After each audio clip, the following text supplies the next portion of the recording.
So you think you know why this new war in the Middle East started? Well, forget everything you've heard. The real reason?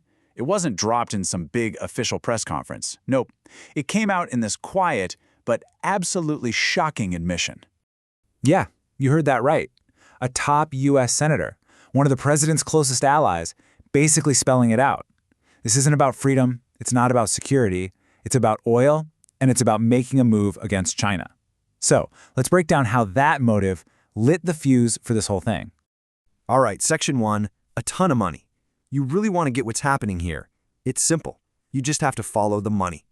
I mean, the honesty here is kind of breathtaking, right? This whole thing was sold right from the jump, not as something we had to do for our safety, but as this huge economic prize. We're talking about controlling almost a third of the world's known oil reserves, and at the same time sticking it to Beijing. This wasn't some secret memo that got leaked. This was the public pitch.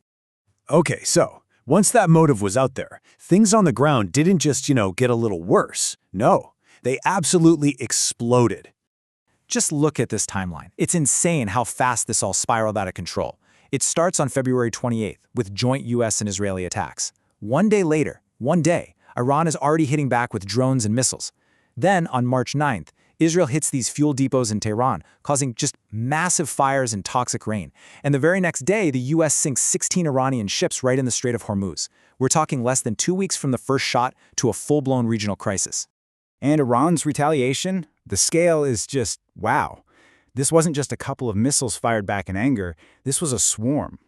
Think about this. Over 1,400 drone attacks in just 1 week, hitting the UAE, Kuwait, basically overwhelming the defenses of our allies all over the Gulf. The message they were sending couldn't be clearer. You mess with us, and everybody in the neighborhood is going to get burned. And what's the immediate result of all this chaos? The Strait of Hormuz is effectively closed. This is the world's oil superhighway. 20% of all the oil on the planet flows through there, and right now, it's a parking lot. It's become a total no-go zone. So, that brings us to part 3. The war hits home. Because it closed off Strait on the other side of the world, it's not some faraway problem anymore. You're feeling it right now. Here's why this matters to you personally. $100. That's the new starting price for a barrel of oil. So every time you go to the pump, that extra pain you're feeling in your wallet, that's a direct result of this. And how about the price tag for the war itself? $11.3 billion.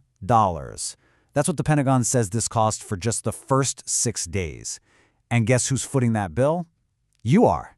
It's coming right from U.S. taxpayers. But, the real cost, it isn't just about money. 140. That's how many American service members were wounded in just the first 10 days of fighting.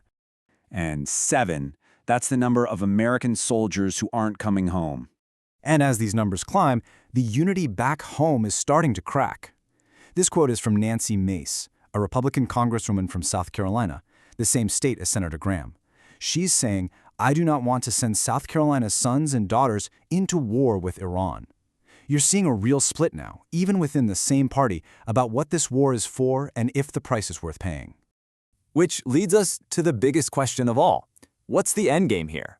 Because while the costs are crystal clear, the actual strategy, well, that's where things get really murky. I mean, just look at the messaging we're getting. It's totally confused. On one hand, you have President Trump saying, "I think the war is very complete," pretty much. And on the other hand, you have the Department of Defense telling us, "We have only just begun to fight." So, which is it? Are we done, or are we just getting started? Nobody seems to know. And to make things even more confusing, our main ally in this, Israel, seems to be on a completely different page.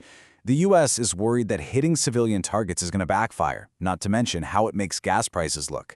But Israel? They're apparently all in on regime change in Iran.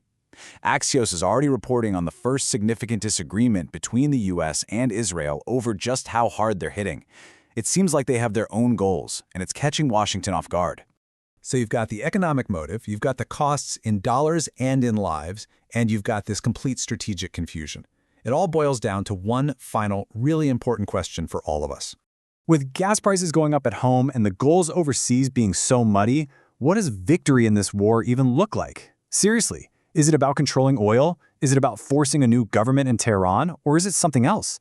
When the mission is this unclear and the price is this high, just figuring out what it means to win might be the toughest fight there is. I want to know what you think. Drop a comment below.